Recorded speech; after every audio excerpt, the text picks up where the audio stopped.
CDP class 12। Video पसंद आए, session पसंद आए, डिस्कशन पसंद आए तो आप लाइक शेयर और चैनल को सब्सक्राइब ना किया हो तो कर लीजिएगा।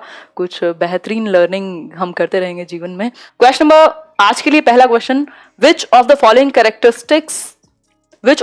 Characterise the period of middle childhood. Middle childhood की अवधि को चिन्हित करना या उसकी विशेषता कौन सी एक है इन चार ऑप्शंस में से, फटाफट से बताइए। पहला ऑप्शन है physical growth and development occur at a very rapid pace. जो शारीरिक विकास और वृद्धि है वो बहुत तेजी से होता है मिडिल चाइल्डहुड में। Ability to think abstractly and use of scientific reasoning develops, मतलब एब्स्ट्रैक्ट यानी अमूर्त विचारों पर वो सोचने लगेगा। Children begin to think logically but concretely, मतलब लॉजिकली यानी तर्क के साथ और मूर्त चीजों को जिनको वो टच कर सकता है, फील कर सकता है, देख सकता है, उस पर लॉजिक लगाना उसको आ जाएगा। बात तो जच रही है। फिर है learning occurs primarily through sensory and motor activities, ये होता है जन्म से 2 वर्ष सेंसरी मोटर स्टेज में। ठीक है, ये एब्स्ट्रैक्ट वाला जो थॉट है ये आपका 11 साल के बाद आएगा। ठीक हो गई बात। इसके अलावा physical growth and development occur at a very rapid pace, तो ये इन्फेंसी हो सकता था, ये अर्ली चाइल्डहुड हो सकता था, लेकिन लेटर चाइल्डहुड में जो आपकी फिजिकल ग्रोथ एंड डेवलपमेंट है वो कंपैरेटिवली ग्रोथ जो है वो कम होती है क्योंकि बोन्स वगैरह में ज्यादा शक्ति आ रही होती है। फिर एडोलेसेंस में एक साथ बढ़ेगी जाकर के। इन्फेंसी में तेज है फिजिकल ग्रोथ, शारीरिक वृद्धि जो है वो इन्फेंसी में तेज है जन्म से 2 वर्ष, वो 2 से 6 वर्ष में भी तेज है। ठीक है, लेकिन 6 से 12 या 6 से 11, 7 से 11 के बीच में वो कंपैरेटिवली कम है। वो एडवांसमेंट तो आ रही है अंदर से, लेकिन हाइट वाइट जब एकदम से फिजिकल ग्रोथ बढ़ती है फिर वो एडोलेसेंस में बढ़ेगी। तो इन्फेंसी में ज्यादा, सबसे ज्यादा जन्म के बाद, फिर अर्ली चाइल्डहुड में उससे कम लेकिन ज्यादा है, लेटर चाइल्डहुड में काफी कम है, फिर एडोलेसेंस में बढ़ेगी। तो ये हमें समझना होगा। ठीक है, आंसर क्या होगा इसका? C option. क्योंकि मिडिल चाइल्डहुड हम कह रहे हैं, एक तरीके से आप आइडिया लगा सकते हो कि 6 वर्ष के बाद की बात हो रही है, 6 से 8, 6 से 11, उसी कॉन्क्रीट ऑपरेशनल को ही हम मिडिल चाइल्डहुड कहीं ना कहीं कह दे रहे हैं। तो इसको लेकर के परेशान नहीं होना। ठीक है, ये टर्म यूज कर लिया जाता है, अदरवाइज तो आप सिर्फ 4 वो स्टेजेस पढ़िए आपकी, infancy, early childhood, letter childhood और एडोलेसेंस। ठीक है बात। तो यहां लॉजिक आ जाता है बच्चे में, तर्क, मूर्त चीजों को लेके, 6 से 11 साल, 7 से 11 साल। ठीक, तो ये छोटी छोटी चीजें हैं। फैमिली एंड नेबरहुड आर, परिवार और आस पड़ोस क्या है? Family and neighbourhood are psychological agencies for children, यानी मनोवैज्ञानिक वाहक हैं। प्राइमरी सोशलाइजिंग एजेंसीज हैं, यानी प्राथमिक सामाजिकरण के वाहक हैं। मिडिल सोशलाइजिंग एजेंसीज हैं, मध्य सामाजिकरण के वाहक, या फिर सेकेंडरी सोशलाइजेशन एजेंसीज। फटाफट से बताइए। 2 ऑप्शन हटा देते हैं, आसान कर देते हैं थोड़ा सा।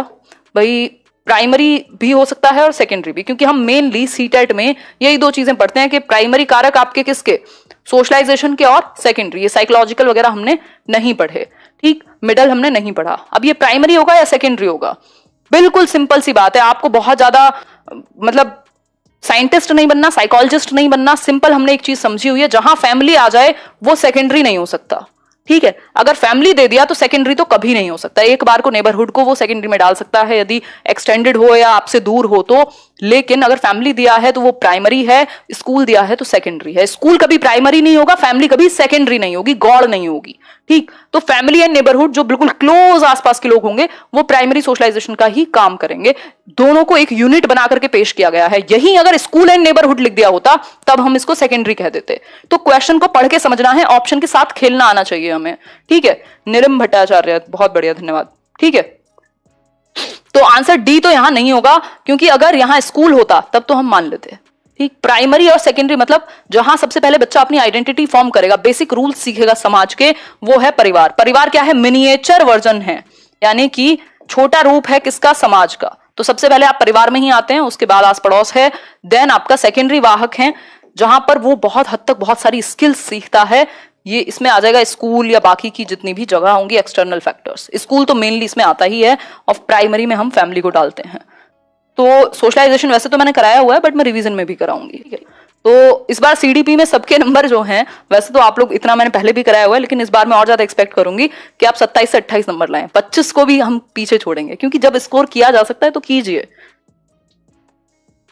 डेली सिर्फ वीडियो भी देखने आ रहे हो तब भी उतने ले आओगे, 26-27 आ जाएंगे। ठीक है, अभी से भी अगर सिर्फ सीडीपी की वीडियो भी देखते हो, सिर्फ इतना नहीं कह सकता है कोई भी। ठीक, question number 3, creativity is thought to be related to the concept of. रचनात्मकता जो है या रचनात्मकता की अवधारणा किससे संबंधित है, किस एक संप्रत्यय से संबंधित मानी जा सकती है? पहला ऑप्शन है आपके सामने क्रिस्टलाइज्ड इंटेलिजेंस, दूसरा ऑप्शन है कन्वर्जेंट थिंकिंग, तीसरा है डाइवर्जेंट थिंकिंग, फिर है फ्लूइड इंटेलिजेंस। क्रिस्टल और फ्लूइड को किसने दिया था बताओ एक बार? रेमंड बी कैटल ने। इंटेलिजेंस में आते हैं ये। फ्लूइड को ये आपकी हेरिडिटी से ज्यादा प्रभावित होती है, इंस्टेंट डिसीजन मेकिंग में काम आती है और एक एज तक ही 18-20 साल तक ही बढ़ती है, उसके बाद नहीं बढ़ती। क्रिस्टलाइज्ड क्या है? जो आप किताबों से पढ़ करके गेन कर रहे हैं या जो इन्फॉर्मेशन से आप नॉलेज बिल्ड कर रहे हैं, ये आपकी थ्रू आउट लाइफ लर्निंग चल सकती है। ठीक, तो इन दोनों में ये डिफरेंस है और दिया किसने था? Raymond B Cattell, R B Cattell. Convergent thinking आपकी इंटेलिजेंस या सही ऑप्शन से जुड़ी हुई है, क्लोज एंडेड क्वेश्चन से। ठीक है, जैसे ये 4 ऑप्शंस हैं, एक ही सही होगा, इसमें कन्वर्जेंट थिंकिंग लगेगी। लेकिन जहां बात क्रिएटिविटी की आ जाए, बात जहां क्रिएटिविटी की आ गई, तो इसका सिंपल मतलब है कि डाइवर्जेंट थिंकिंग आंसर होगा इसका। अपसारी सोच, दिशाओं में सोचना, एक प्रॉब्लम के मल्टीपल सॉल्यूशन सोच पाना।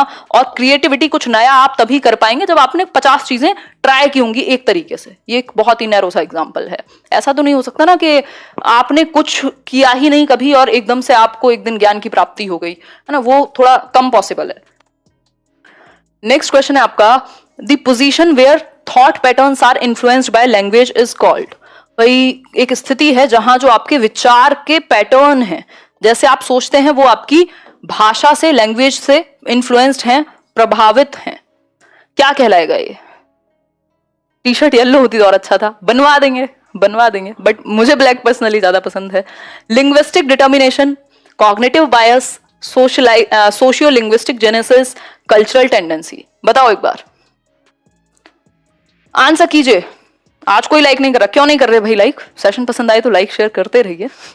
फोर्थ का ए, लिंग्विस्टिक डिटर्मिनेशन कहलाती है ये, यानी कि भाषा निर्धारण, मतलब भाषा आपके विचार के पैटर्न को प्रभावित कर रही है। भाई अगर आपने हिंदी साहित्य पढ़ा है और आप बहुत बड़े ज्ञाता हैं संस्कृत के, तो वो जो भाषा आपने सीखी है, उसका जो लिटरेचर था, उसकी जो हिस्ट्री थी, उसका जो समाज था, वो सब आपके विचारों को प्रभावित करेगा।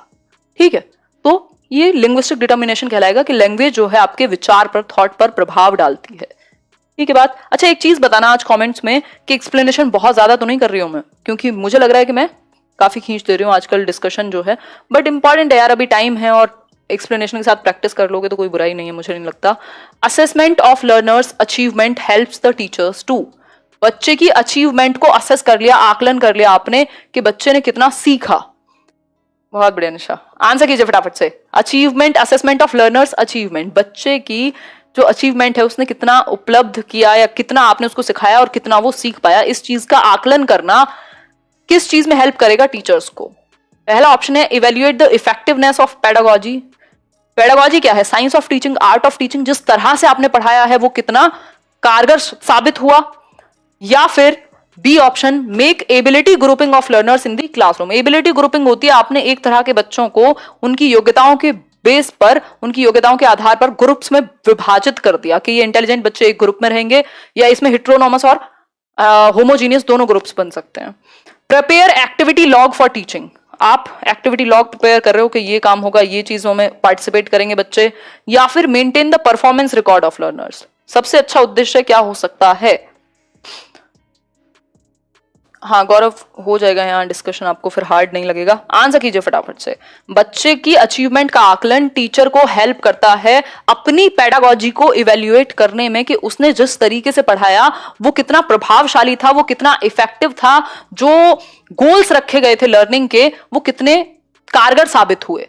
ये बात आपको, जब आप बच्चे को असेस कर रहे हैं, कल आप जब 29 और 30 नंबर लेकर के आएंगे सीडीपी में, तो वो मेरे लिए भी एक क्या है, मेरी पेडागोजी का इवैल्यूएशन है कि कितना इफेक्टिव साबित हुआ discussion.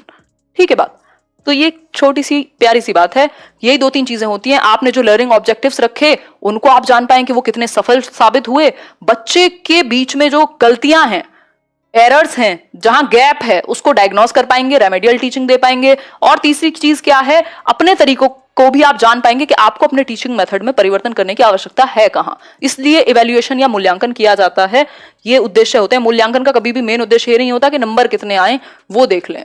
Providing teaching learning materials in accessible formats to the diverse learners implies, मतलब विविध शिक्षार्थियों के लिए अलग अलग तरीके से शिक्षण सहायक सामग्री को प्रोवाइड कराना क्या कहलाएगा? Universal code of teaching practices, universal humanistic approach, universal design of learning या universal inclusive education ethical considerate.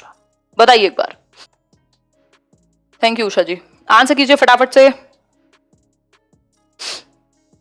D option कैसे होगा? कौन से स्कूल में पढ़ा आपने? डी ऑप्शन नहीं होगा। डी ऑप्शन UDL कहते हैं इसको, यूनिवर्सल डिजाइन ऑफ लर्निंग। एक थॉट है जो ये कहता है कि बच्चे की नीड के अकॉर्डिंग आप क्या करें, अलग अलग तरह के टीचिंग लर्निंग मटेरियल्स का यूज करें, अपनी पेडागोजी को इफेक्टिव बनाएं ताकि सभी बच्चे सीख पाएं। वो जो मटेरियल्स हैं, वो जो जितने भी आप साधन यूज कर रहे हैं, वो सही फॉर्मेट में बच्चे तक पहुंच पाए ताकि वो ज्यादा बेहतर तरीके से सीख पाए। इसलिए यूनिवर्सल डिजाइन ऑफ लर्निंग कह रहे हैं कि आपने इस तरीके से प्लान किया है उनके लर्निंग एक्सपीरियंस को कि सभी के लिए वो बेहतर साबित हो सके। देखो कुछ कुछ टर्म है, differentiated instruction, universal design of learning, इसके अलावा एक इंडिविजुअलाइज्ड एजुकेशन प्लान होता है जो स्पेशल बच्चों के लिए यूज करते हैं। इन सबको ध्यान में रखो थोड़ा सा। Teaching learners at varying levels of difficulty based on the ability of individual learner is known as। अच्छा क्वेश्चन है, बच्चों को वेरिंग लेवल्स ऑफ डिफिकल्टी का लेवल ऊपर नीचे अलग अलग तरह के बच्चों के लिए अलग अलग हो, बच्चे की एबिलिटी या इंडिविजुअल लर्नर की व्यक्तिगत अधिगमकर्ता की क्षमता के अनुसार। फटाफट से आंसर कीजिए, 4 ऑप्शन है आपके सामने। Thank you Surendra Kumar ji. Answer क्या होगा? सेलेक्टिव इंस्ट्रक्शन होता है कि बस आपने कुछ चीजें सेलेक्ट की और उन्हीं को आप पढ़ा रहे हैं। प्रिसीजन टीचिंग नहीं, एररलेस इंस्ट्रक्शन कुछ नहीं होता। ये है डिफरेंशिएटेड इंस्ट्रक्शन, विभेदी निर्देशन कहते हैं इसको। मतलब आप अपने टीचिंग मेथड में सेम कंटेंट है, मतलब चैप्टर सेम है, बट आप बच्चों के लेवल के अकॉर्डिंग उनसे अलग अलग तरह से क्वेश्चंस पूछ रहे हैं, अलग अलग तरीके अपना रहे हैं उनको समझाने के लिए। तो इसको डिफरेंशिएटेड इंस्ट्रक्शन कहते हैं कि इंडिविजुअल डिफरेंसेस को आधार मानते हुए आप अपने वो जो मटेरियल है सेम, उस मेथड में चेंज करते हैं। मटेरियल में तो चेंज नहीं हो सकता ना, तो डिफरेंशिएटेड इंस्ट्रक्शन कहेंगे इसको जब आप इंडिविजुअल नीड्स का ध्यान रखते हुए टीचिंग करते हैं। ठीक है बात? इंस्ट्रक्ट करते हैं बच्चों के लिए, एक्टिविटी प्लान करते हैं। नेक्स्ट है, which one of the following statements about learning is correct? अधिगम के बारे में कौन सी एक बात ठीक है? बताइए। पहला ऑप्शन है, learning does not depend on learners previous knowledge. बच्चे के पूर्व ज्ञान पर आधारित नहीं होता अधिगम। या फिर learning as a passive receptive process, एक रिसेप्टिव प्रोसेस है, निष्क्रिय प्रक्रिया है। या फिर learning is equivalent to acquisition of skills, just कुछ स्किल्स को एक्वायर कर लेना ही लर्निंग है।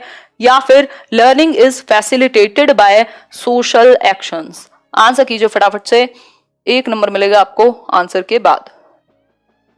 सिक्स्थ का डी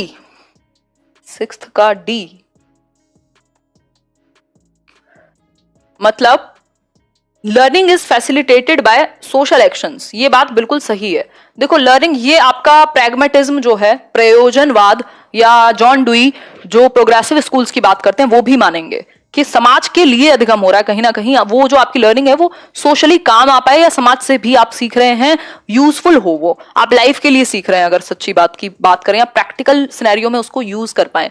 तो लर्निंग का एक कैरेक्टरिस्टिक है, ये अधिगम की एक विशेषता है कि ये इसका जो नेचर है वो सोशल है। बेसिकली हम सोशल बीइंग हैं, समाज में ही रहते हैं, तो यूटिलाइज भी करेंगे इसको कहीं। तो डी ऑप्शन इसलिए ज्यादा सही है। जस्ट कुछ स्किल्स को ले लेना, पैसिव कभी नहीं होगी, एक्टिव करेंगे। प्रीवियस नॉलेज बहुत बड़ा रोल प्ले करती है आपके नए अधिगम में। पूर्व ज्ञान जो है आपका वो मदद करेगा अधिगम में। ठीक है, ये छोटी सी बात है, छोटी छोटी चीजें हैं। लर्निंग ग्रेजुअल होती है, कभी भी एकदम से नहीं होता कि एक दिन आए आप और भर लिया सब कुछ, सारी वीडियोस को, और अगले दिन सब सही हो गया। ग्रेजुअल होगा, धीरे धीरे। पहले आपने कुछ बीएड में पढ़ा होगा, आज आप पढ़ रहे हैं, थोड़ी प्रैक्टिस करेंगे, है ना। ऐसा थोड़ी एग्जाम 2 महीने बाद है तो आज पढ़ना छोड़ दो कि एक दिन इंजेक्शन डाल लेंगे, उससे होगा नहीं। वो प्रीवियस नॉलेज इंपॉर्टेंट है, ग्रेजुअल होती है लर्निंग, धीरे धीरे होती है। A teacher is teaching children by demonstration of a task to correct the performances of an already learned task. He is using the dash method of teaching. मतलब एक teacher हैं, वो बच्चे को डिमॉन्स्ट्रेशन दे रहे हैं। डिमॉन्स्ट्रेशन क्या होता है? करके दिखा रहे हैं, सामने प्रदर्शन कर रहे हैं किसी एक टास्क का, किसी एक काम है, कोई एक्टिविटी है, कोई एक्सपेरिमेंट हो सकता है, और करके दिखा रहे हैं बच्चे को, डिमॉन्स्ट्रेट करके दिखा रहे हैं ताकि बच्चे अपनी परफॉर्मेंसेस को, अपनी जो भी उन्होंने गलतियां की होंगी उस एक्सपेरिमेंट में, उनको सुधार सकें। कौन सा मेथड है ये टीचिंग का? एल्बर्ट बेंड्यूरा को थोड़ा सा याद कीजिए, काम आएंगे वो। ऑब्जर्वेशन है, करेक्शन है, मॉडलिंग है, या इमिटेशन है? फटाफट से आंसर कीजिए। Modelling, exactly modelling. मॉडलिंग यानी प्रतिरूपण। मॉडलिंग में क्या क्या शामिल है? मॉडलिंग बेसिकली सामने करके दिखाई जा रही है और आप उसको सीख रहे हैं ऑब्जर्व करके। इसमें 4 स्टेप्स हैं, अटेंशन, रिटेंशन, रिप्रोडक्शन और रीइंफोर्समेंट, ये 4 स्टेप्स होते हैं एल्बर्ट बेंड्यूरा की मॉडलिंग की प्रोसेस में। जब आप देख करके किसी चीज को सीख रहे हैं तो उसमें ये 4 चीजें लगेंगी, तब जाके लर्निंग होगी, ठीक है। तो अटेंशन सबसे ज्यादा जरूरी है, अवधान। ऑब्जर्वेशनल लर्निंग इसका नाम है। The development from central part of the body towards peripheries और एक्सट्रीमिटीज डिनोट दी, मतलब कि शरीर के मध्य भाग से परिधि तक, या बिल्कुल ये जो एक्सट्रीम्स हैं, भाई यहां ये एक्सट्रीम हो गया ना, या पैर का जो नीचे बिल्कुल अंगूठा है, सर एक्सट्रीम्स हो गए। तो सेंट्रल पार्ट से बाहर की तरफ जब डेवलपमेंट विकसित हो बच्चा, तो ये कौन सा प्रिंसिपल है? सेंटर से एक्सट्रीमिटीज, बाहर की तरफ। एक्सट्रीमिटीज क्या है? ये सेंटर है तो एक्सट्रीम ये होगा, तो एक्सट्रीमिटीज तक, केंद्र से बाहर की ओर जब जाए, तो ये कौन सा विकास का प्रिंसिपल है? डिसेंट्रलाइज्ड हमने तो कभी नहीं पढ़ा, प्रॉक्सिमोडिस्टल में भी हो सकता है, कैस्केड भी नहीं पढ़ा, रेडिएटेड भी नहीं पढ़ा। आंसर क्या है? सिंपल है, प्रॉक्सिमोडिस्टल डेवलपमेंट। यानी कि इसको हम कह सकते हैं कि ये सेंटर से पहले हार्ट डेवलप होगा, आपकी रीढ़ की हड्डी बनेगी, फिर बाकी आपके जो सेंट्रल पार्ट है उस पर कंट्रोल आएगा, फिर आपका पूरे हाथ आप पहले चलाते हैं, फिर धीरे धीरे आपकी फिंगर्स तक कंट्रोल आएगा। दैट मींस सेंटर से एक्सट्रीमिटीज की तरफ, आपके सीमाओं की तरफ कंट्रोल आएगा। इसका उल्टा होता है सेफेलोकॉर्डल, सिरोध पदोन्मुखी जिसको कहते हैं, वहां सर से पैर की ओर जाएगा, हेड टू टो। वो क्या है कि पहले सर डेवलप होगा बच्चे का, पहले वो सर संभालना सीखता है, फिर बाकी के बॉडी पार्ट्स, फिर टांगों की तरफ उसका कंट्रोल आएगा। तो वो सेफेलोकॉर्डल, सिरोध पदोन्मुखी कहते हैं उसको, ठीक है।